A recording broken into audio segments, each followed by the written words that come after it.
ಅಣ್ಣ ಅಣ್ಣ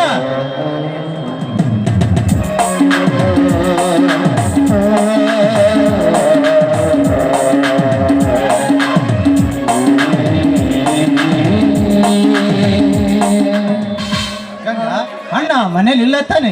ಮನೇಲಿಲ್ಲ, ಎತ್ತುಗಳು ಮೈ ತೊಳಿಬೇಕಂತ ಕೆರೆಗೆ ಹೋಗಿದ್ದಾರೆ. ಬದ್ರು ಬರ್ಬೋದು. ಏನಾದ್ರೂ ಕೆಲಸ ಇತ್ತಮ್ಮ ಅವನ? ಏನಿಲ್ಲ ಗಂಗಾ, ಇವತ್ತು ಬೇಗ ಹುಬ್ಬಳ್ಳಿಗೆ ಹೋಗಬೇಕಾಗಿತ್ತು. ಬೇಗನೆ ಬಂದಿದ್ದರೆ ಒಳ್ಳೇದಾಗುತ್ತಿತ್ತು. ಹುಬ್ಳಿಗೆ ಅಂದ್ರೆ ಗಂಗಾ, ಸಾಕಷ್ಟು ಕಲಿತು ನಿರ್ದಯವಾಗಿ ಊರಲ್ಲಿ ಕಾಲು ತಿರುಗೋದಕ್ಕಿಂತ ಯಾವುದಾದ್ರೂ ಒಂದು ಪ್ರಯತ್ನ ನೌಕರಿ ಹಿಡ್ಕೊಂಡ್ ಬರ್ತನೆಂದು ಅಣ್ಣನಿಗೆ ರಾತ್ರಿನೇ ಹೇಳಿದ್ದೆ. ಹೋಗ್ ಬರೋದಕ್ಕೆ ಎಷ್ಟು ದಿನ ಆಗುತ್ತೆ ಅಂತ. ಏ ಹುಚ್ಚಿ, ಏಕೆ ಸಿಟಿಯಲ್ಲಿ ಜೀವಿಸಿದರೆ ಈ ನಿನ್ನ ಮಾವ ಎಲ್ಲಿ ಕೈ ಬಿಡ್ತಾನೆ ಎಂದು ಭಯವೇ ನಿನಗೆ? ಹಂಗೇನಿಲ್ಲ.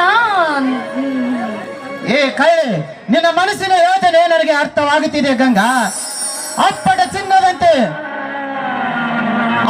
ಚಿನ್ನದಂತೆ ನಿನ್ನ ಸೋದರ ಮಾವನ ಇರುವಾಗ ಬೇರೆ ಹೆಣ್ಣಿನ ಕೈ ಹಿಡಿಯ ಆಸೆ ನನಗಿಲ್ಲ ಗಂಗಾ.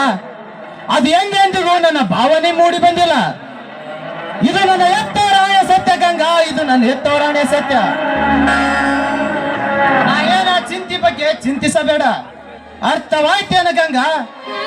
ಆಯ್ತು ಆಯ್ತು, ಚೆನ್ನಾಗಾಯ್ತು ಅರ್ಥ. ಯಾಕೋ ಮುಖ ಸಪ್ಪ. ಏಕೆ ಗಂಗಾ ಮುಖ ಸಪ್ಪಗಾಗಿದೆಯಲ್ಲ? ಗಂಗಾ, ಯಾವಾಗಲೇ ಅರಳಿದ ಹೂವಿನಂತೆ ಹುಮ್ಮಸ್ಸಿನಿಂದ ಇರಬೇಕು.